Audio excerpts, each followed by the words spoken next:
Rahj'iladelphia, Mr. Bell, members of the faculty and members of the student body of this great institution of learning, ladies and gentlemen.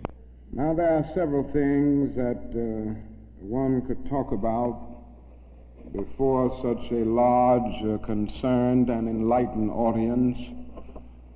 There are so many problems facing our nation and our world that one could just take off anywhere.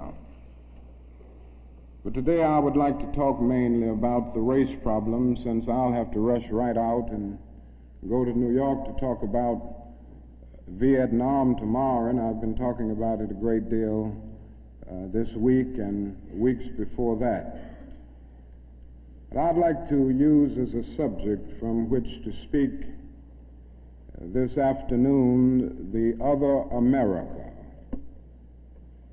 And I use this subject because there are literally two Americas. One America is beautiful for a situation. And in a sense, this America is overflowing with the milk of prosperity and the honey of opportunity.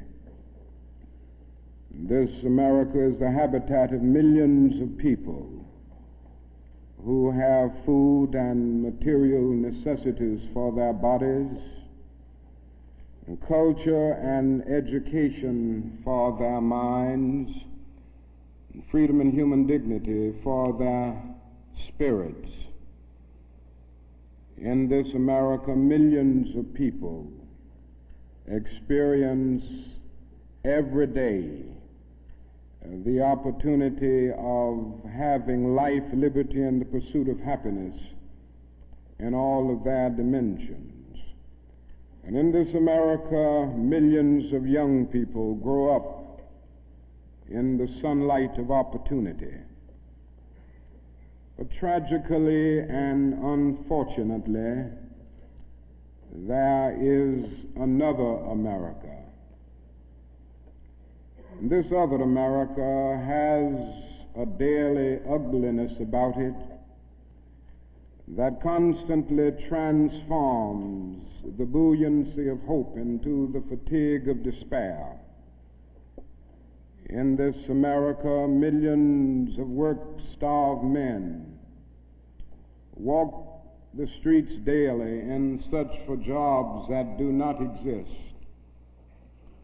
In this America, millions of people find themselves living in rat-infested, vermin-filled slums. In this America, people are poor by the millions, and they find themselves perishing on a lonely island of poverty in the midst of a vast ocean of material prosperity. In a sense, the greatest tragedy of this other America is what it does to little children. Little children in this other America are forced to grow up with clouds of inferiority forming every day in their little mental skies. And as we look at this other America, we see it as an arena of blasted hopes and shattered dreams. Many people of various backgrounds live in this other America. Some are Mexican Americans, some are Puerto Ricans, some are Indians, some happen to be from other groups. Millions of them are Appalachian whites. Probably the largest group in this other America, in proportion to its size in the population, is the American Negro. The American Negro finds himself living in a triple ghetto, a ghetto of race, a ghetto of poverty, a ghetto is to deal with this problem of the two Americas. We are seeking to make America one nation, indivisible, with liberty and justice for all. Now let me say that the struggle for civil rights, or the struggle to make these two Americas one America, is much more difficult today than it was 5 or 10 years ago. For about a decade or maybe 12 years, we struggled all across the South in glorious struggles to get rid of legal, overt segregation and all of the humiliation that surrounded that system of segregation. In a sense, this was a struggle for decency. We could not go to a lunch counter in so many instances and get a hamburger or a cup of coffee. We could not make use of public accommodations. Public transportation was segregated, and often we had to sit in the back, and within transportation within cities, we often had to stand over empty seats because sections were reserved for whites only. We did not have the right to vote in so many areas of the South. And the struggle was to deal with these problems. Now, certainly they were difficult problems. They were humiliating conditions. And by the thousands, we protested these conditions. We made it clear that it was ultimately more honorable to accept jail cell experiences than to accept segregation and humiliation. By the thousands, students and adults decided to sit in at segregated lunch counters to protest conditions there. And when they were sitting at those lunch counters, they were in reality standing up for the best in the American dream and seeking to take the whole nation back to those great wells of democracy which were dug deep by the founding fathers in the formulation of the Constitution and the Declaration of Independence. Many things were gained as a result of these years of struggle. In 1964, the Civil Rights Bill came into being after the Birmingham movement, which did a great deal to subpoena the conscience of a large segment of the nation to appear before the judgment seat of morality on the whole question of civil rights. After the Selma movement in 1965, we were able to get a voting rights bill. Now, all of these things represented strides, but we must see that the struggle today is much more difficult. It's more difficult today because we are struggling now for genuine equality. And it's much easier to integrate a lunch counter than it is to guarantee a livable income and a good, solid job. It's much easier to guarantee the right to vote than it is to guarantee the right to live in sanitary, decent housing conditions. It is much easier to integrate a public park than it is to make genuine, quality, integrated education a reality. And so today we are struggling for something which says we demand genuine equality. It's not merely a struggle against extremist behavior toward Negroes. And I'm convinced that many of the very people who supported us in the struggle in the South are not willing to go all the way now. I came to see this in a very difficult and painful way in Chicago over the last year, where I've lived and worked. Some of the people who came quickly to march with us in Selma and Birmingham were active around Chicago, And I came to see that so many people who supported morally and even financially what we were doing in Birmingham and Selma were really outraged against the extremist behavior of Bull Connor and Jim Clark toward Negroes, rather than believing in genuine equality for Negroes. And I think this is what we've got to see now, and this is what makes the struggle much more difficult. And so as a result of all of this, we see many problems existing today that are growing more difficult. It's something that is often overlooked, but Negroes generally live in worse slums today than 20 or 25 years ago. In the North, schools are more segregated today than they were in 1954 when the Supreme Court's decision on desegregation was rendered.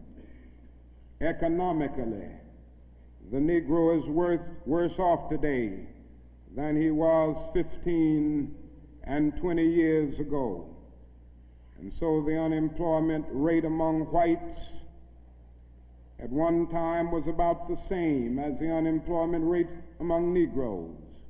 But today the unemployment rate among Negroes is twice that of whites. And the average income of the Negro is today 50% less than whites.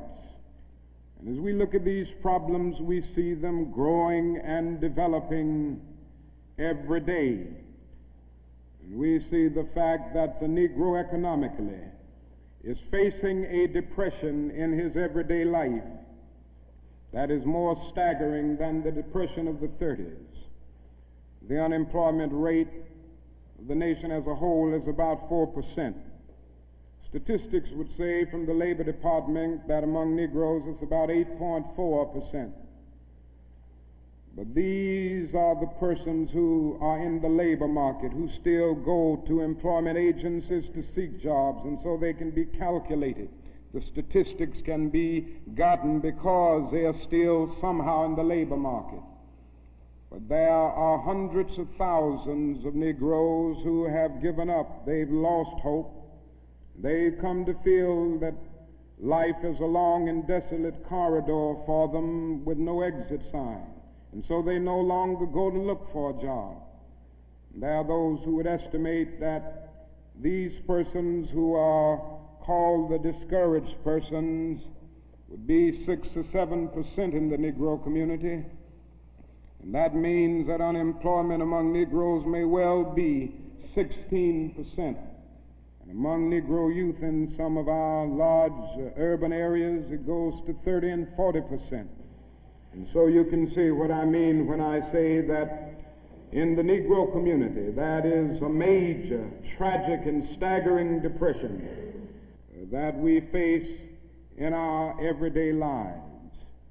Now, the other thing that we've got to come to see now that many of us didn't see too well during the last 10 years, and that is that racism is still alive in American society and much more widespread than we realize. And we must see racism for what it is. It is a myth of the superior and the inferior race. It is the false and tragic notion that one particular group, one particular race is responsible for all of the progress, all of the insights, and the total flow of history. And the theory that another group or another race is totally depraved, innately impure, and innately inferior.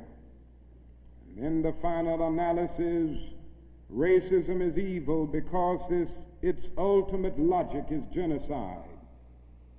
Hitler was a sick and tragic man who carried racism to its logical conclusion. And he ended up leading a nation to the point of killing about 6 million Jews. And this is the tragedy of racism, because its ultimate logic is genocide. If one says that I am not good enough to live next door to him, if one says that I am not good enough to eat at a lunch counter, or to have a good, decent job, or to go to school with him, merely because of my race, he is saying consciously or unconsciously that I do not deserve to exist. To use a philosophical analogy here, racism is not based on some empirical generalization. It is based rather on an ontological affirmation. It is not the assertion that certain people are behind culturally or otherwise because of environmental conditions. It is the affirmation that the very being of a people is inferior. And this is the great tragedy of it. I say that however unpleasant it is, we must honestly see and admit that racism is still deeply rooted all over America. It's still deeply rooted in the North, and it's still deeply rooted in the South. Now this leads me to say something about another discussion that we hear a great deal, and that is the so-called white backlash. I would like to honestly say to you that the white backlash is merely a new name for an old phenomenon. It's not something that just came into being because shouts of black power, or because Negroes engaged in riots in Watts, for instance.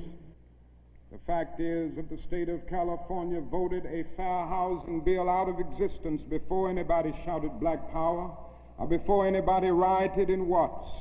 It may well be that shouts of black power and riots in Watts and the Harlems and the other areas are the consequences of the white backlash rather than the cause of them.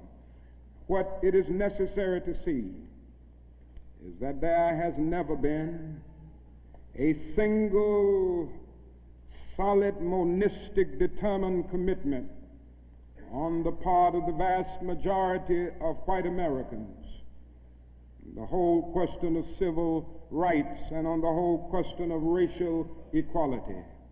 This is something that truth impels all men of goodwill to admit. It is said on the Statue of Liberty that America is the home of exiles. But it doesn't take us long to realize that America has been the home of its white exiles from Europe. But it has not evinced the same kind of maternal care and concern for its black exiles from Africa. And it is no wonder that in one of his sorrow songs, a Negro could sing out, "Sometimes I feel like a motherless child." What great estrangement, what great sense of rejection caused the people to emerge with such a metaphor as they looked over their lives.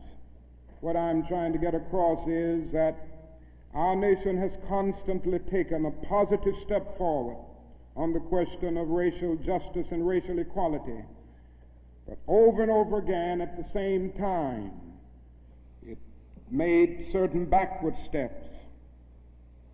And this has been the persistence of the so-called white backlash. In 1863, the Negro was freed from the bondage of physical slavery. But at the same time, the nation refused to give him land to make that freedom meaningful. And at that same period, America was giving millions of acres of land in the West and the Midwest, which meant that America was willing to undergird its white peasants from Europe with an economic floor that would make it possible to grow and develop. And refused to give that economic floor to its black peasants, so to speak. And this is why Frederick Douglass could say that emancipation for the Negro was freedom to hunger, freedom to the winds and rains of heaven, freedom without roofs to cover their heads. He went on to say that it was freedom without bread to eat, freedom without land to cultivate. It was freedom and famine at the same time. But it does not stop there. In 1875, the nation passed the Civil Rights Bill and refused to enforce it. In 1964, the nation passed a weaker Civil Rights Bill. And even to this day, that bill has not been totally enforced in all of its dimensions. The nation heralded a new day of concern for the poor, for the poverty-stricken, for the disadvantaged, and brought into being a poverty bill. But at the same time, it put such little money into the program that it was hardly and still remains hardly a good skirmish against poverty. White politicians in suburbs talk eloquently against open housing, and in the same breath contend that they are not racist. And all of this and all of these things tell us that America has been backlashing on the whole question of basic constitutional and God-given rights for Negroes and other disadvantaged groups for more than 300 years. So these conditions, persistence of widespread poverty, of slums, and of tragic conditions in schools and other areas of life, all of these things have brought about a great deal of despair and a great deal of desperation, a great deal of disappointment and even bitterness in the Negro communities. And today all of our cities confront huge problems. All of our cities are potentially powder kegs as a result of the continued existence of these conditions.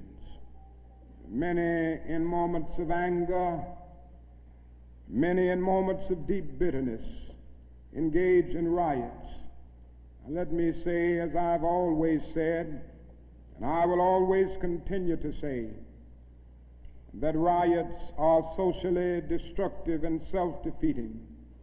I'm still convinced that nonviolence is the most potent weapon available to oppress people in their struggle for freedom and justice. I feel that violence will only create more social problems than they will solve, and that in a real sense it is impractical for the Negro to even think of mounting a violent revolution in the United States. So I will continue to condemn riots and continue to say to my brothers and sisters that this is not the way. Continue to affirm that there is another way. But at the same time, it is as necessary for me to be as vigorous in condemning the conditions which cause persons to feel that they must engage in riotous activities as it is for me to condemn riots. I think America must see that riots do not develop out of thin air. Certain conditions continue to exist in our society, which must be condemned as vigorously as we condemn riots. But in the final analysis, a riot is the language of the unheard. And what is it that America has failed to hear? It has failed to hear that the plight of the Negro poor has worsened over the last few years. It has failed to hear that the promises of freedom and justice have not been met. And it has failed to hear that large segments of white society are more concerned about tranquility and the status quo than about justice, equality, and humanity. And so in a real sense, our nation's summers of riots are caused by our nation's winters of delay. And as long as America postpones justice, we stand in the position of having these recurrences of violence and riots over and over again. social justice, and progress are the absolute guarantors of riot prevention. Now let me go on to say that if we are to deal with all of the problems that I've talked about, and if we are to bring America to the point that we have one nation, indivisible, with liberty and justice for all, there are certain things that we must do. The job ahead must be massive and positive. We must develop massive action programs all over the United States of America in order to deal with the problems that I have mentioned. Now, in order to develop these massive action programs, we've got to get rid of one or two false notions that continue to exist in our society. One is the notion that only time can solve the problem of racial injustice. I'm sure you've heard this idea. It is the notion almost that is something in the very flow of time that will miraculously cure all evils. And I've heard this over and over again. There are those, and they're often sincere people, who say to Negroes and their allies in the white community that we should slow up and just be nice and patient and continue to pray, and in 100 or 200 years the problem will work itself out, because only time can solve the problem. I think that is an answer to that myth, and it is that time is neutral. It can be used either constructively or destructively. And I'm absolutely convinced that the forces of ill will in our nation, the extreme righteous in our nation, have often used time much more effectively than the forces of goodwill. And it may well be that we will have to repent in this generation, not merely for the vitriolic words of the bad people and the violent actions of the bad people, but for the appalling silence and indifference of the good people who sit around and say, wait on time. Somewhere we must come to see that social progress never rolls in on the wheels of inevitability.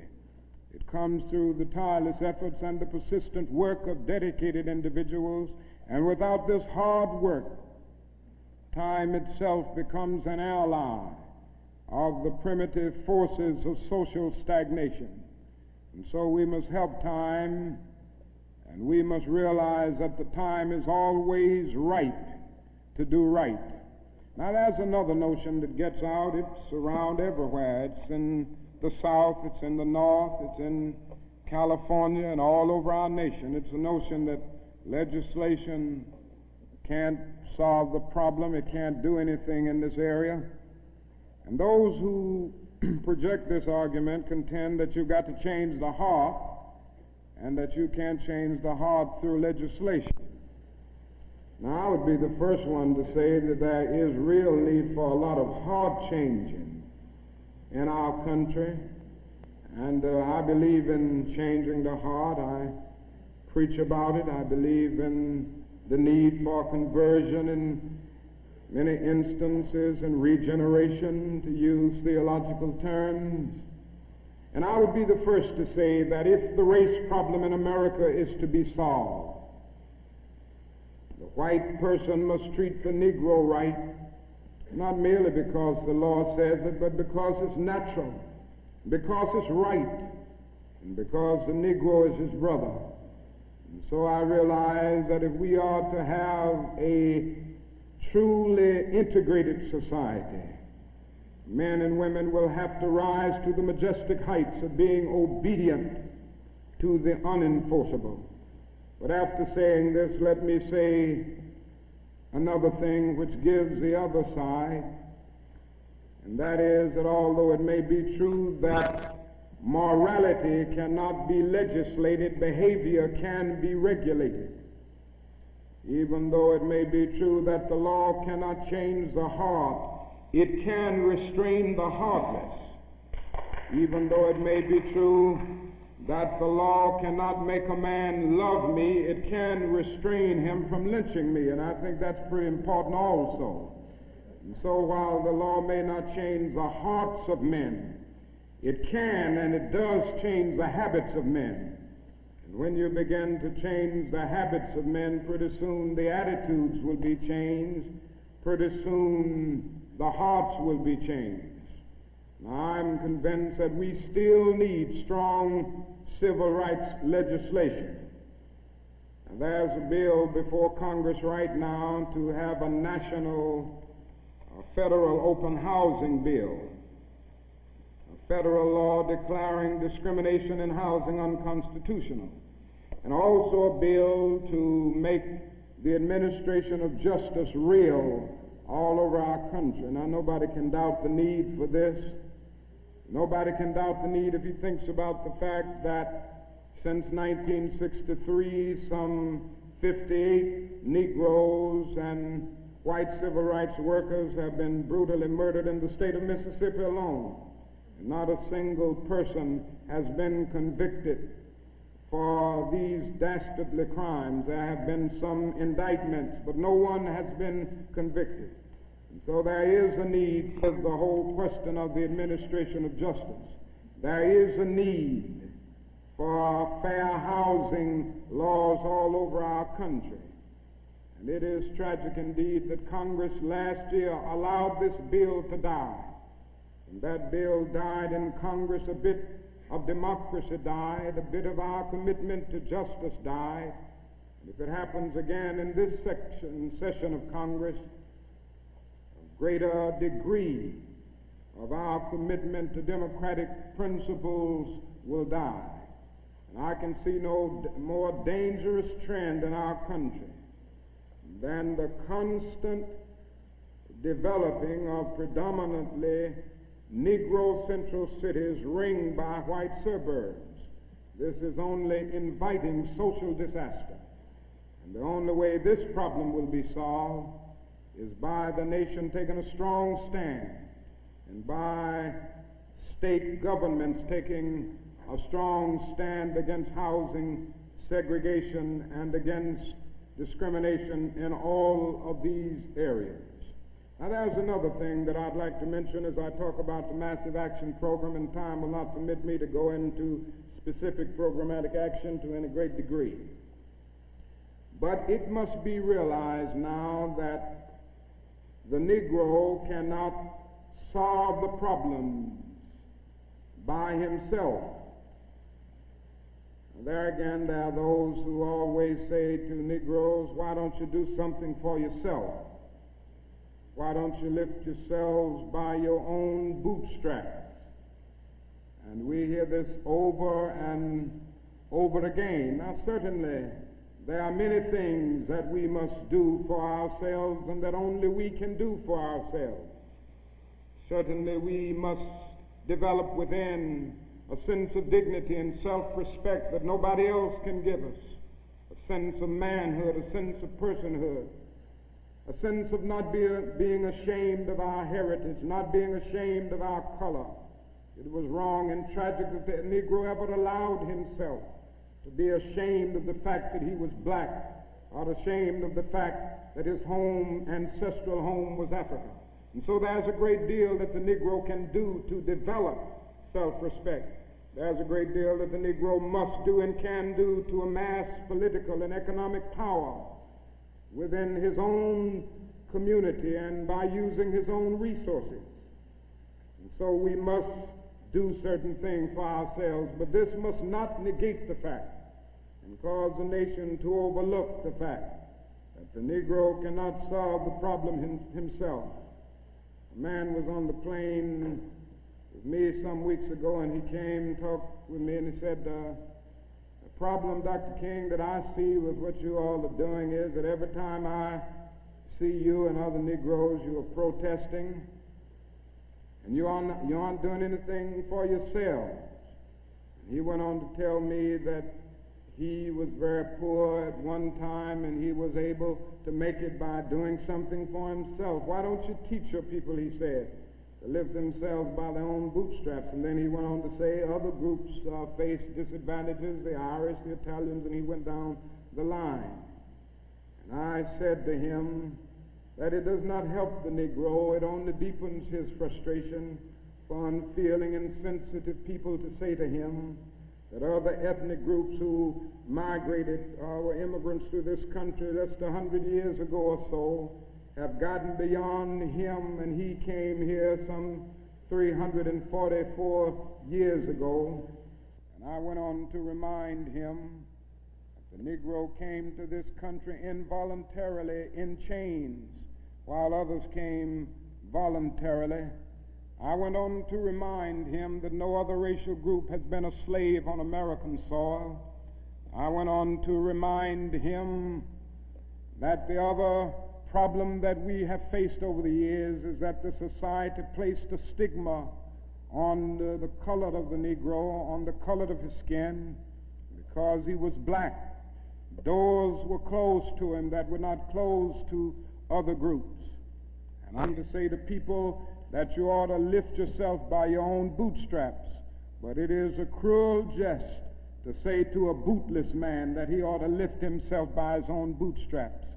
And the fact is that millions of Negroes, as a result of centuries of denial and neglect, have been left bootless, and they find themselves impoverished aliens in this affluent society.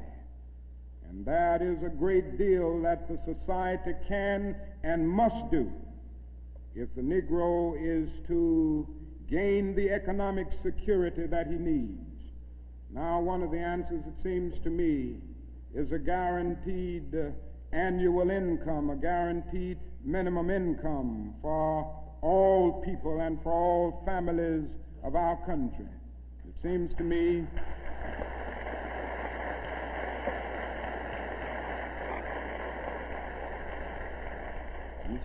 that the civil rights movement must now begin to organize for the guaranteed annual income, begin to organize people all over our country and mobilize forces so that we can bring to the attention of our nation this need and this something which I believe will go a long, long way toward dealing with the Negro's economic problem and the economic problem which many other poor people confront in our nation.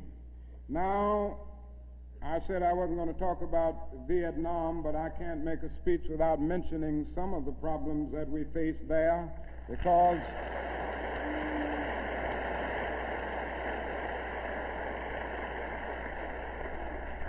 I think this war has diverted attention from civil rights.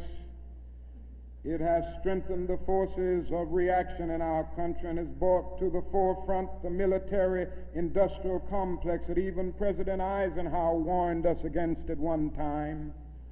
And above all, it is destroying human lives. It's destroying the lives of thousands of the young, promising men of our nation, destroying the lives of little boys and little girls in Vietnam. But one of the greatest things that this war is doing to us in civil rights is that it is allowing the great society to be shot down on the battlefields of Vietnam every day. And I submit this afternoon that we can end poverty in the United States. Our nation has the resources to do it. The national gross product of America will rise to the astounding figure of some $7 this year. We have the resources. The question is whether the nation has the will. And I submit that if we can spend $5 billion a year to fight an ill-considered war in Vietnam and $20 billion to put a man on the moon, our nation can spend billions of dollars on their own 2 feet right here on earth.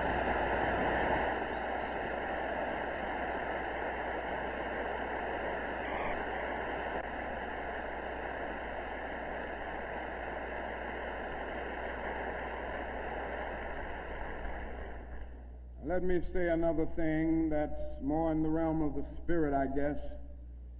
That is, if we are to go on in the days ahead and make true brotherhood a reality, it is necessary for us to realize more than ever before that the destinies of the Negro and the white man are tied together. Now, there's still a lot of people who don't realize this. The racists still don't realize this. But it is a fact now that Negroes and whites are tied together, and we need each other. The Negro needs the white man to save him from his fear. The white man needs the Negro to save him from his guilt. We are tied together in so many ways: our language, our music, our cultural patterns, our material prosperity, and even our food are an amalgam of black and white. And so there can be no separate black path to power and fulfillment that does not intersect white roots. There can be no separate white path to power and fulfillment short of social disaster. It does not recognize the need of sharing that power with black aspirations for freedom and justice. We must come to see now that integration is not merely a romantic or aesthetic something where you merely add color to a still predominantly white power structure. Integration must be seen also in political terms, where there is shared power and where black men and white men share power together to build a new and a great nation. In a real sense, we're all caught in an inescapable network of mutuality, tied in a single garment of destiny. John Donne placed it years ago in graphic terms: no man is an island entire itself. Every man is a piece of the continent, a part of the main. And he goes on toward the end to say, any man's death diminishes me because I'm involved in mankind. Therefore never sin to know for whom the bell tolls. It tolls for thee. And so we all in the same situation. The salvation of the Negro will mean the salvation of the white man, and the destruction, the life, and of the ongoing progress of the Negro will be the destruction of the ongoing progress of the nation. Now let me say finally that we have difficult days ahead, but I haven't despaired. Somehow I maintain hope in spite of hope, and I've talked about the difficulties and how hard the problems will be as we tackle them. But I want to close by saying this afternoon that I still have faith in the future, and I still believe that these problems can be solved. And so I will not join anyone who will say that we still can't develop a coalition of conscience. I realize and understand the discontent and the agony and the disappointment and even the bitterness of those who feel that whites in America cannot be trusted. And I would be the first to say that there are all too many who are still guided by the racist ethos. But I am still convinced that there are still many white persons of goodwill, and I'm happy to say that I see them every day in the student generation, who cherish democratic principles and justice above principle, and who will stick with the cause of justice and the cause of civil rights and the cause of peace throughout the days ahead. And so I refuse to despair. I think we are going to achieve our freedom, because however much America strays away from the ideals of justice, the goal of America is freedom. Abused and scorned though we may be, our destiny is tied up in the destiny of America. Before the Pilgrim Fathers landed at Plymouth, we were here. Before Jefferson etched across the pages of history the majestic words of the Declaration of Independence, we were here. before the beautiful words of the Star-Spangled Banner were written, we were here. And for more than 2 centuries, our forebears labored here without wages. They made cotton king. They built the homes of their masters in the midst of the most humiliating and oppressive conditions. And yet out of a bottomless vitality, they continued to grow and develop. And I say that if the inexpressible cruelties of slavery couldn't stop us, the opposition that we now face, including the so-called white backlash, will surely fail. We're going to win our freedom, because both the sacred head of our nation and the eternal will of the Almighty God are embodied in our echoing demands. And so I can still sing, we shall overcome. We shall overcome because the arc of the moral universe is long, but it bends toward justice. We shall overcome because Carlyle is right. No lie can live forever. We shall overcome because William Cullen Bryant is right. Truth crushed earth will rise again. We shall overcome because James Russell Lowell is right. Truth forever on the scaffold, wrong forever on the throne. Yet that scaffold sways the future. With faith, we will be able to hew out of the mounting of despair a stone of hope. With this faith, we will be able to transform the jangling discords of our nation into a beautiful symphony of brotherhood. With this faith, we will be able to speed up the day when all of God's children, black men and white men, Jews and Gentiles, Protestants and Catholics, will be able to join hands and live together as brothers and sisters all over this great nation. That will be a great day. That will be a great tomorrow. In the word, to speak symbolically, that will be the day when the morning stars will sing together and the sons of God will shout for joy. Thank you.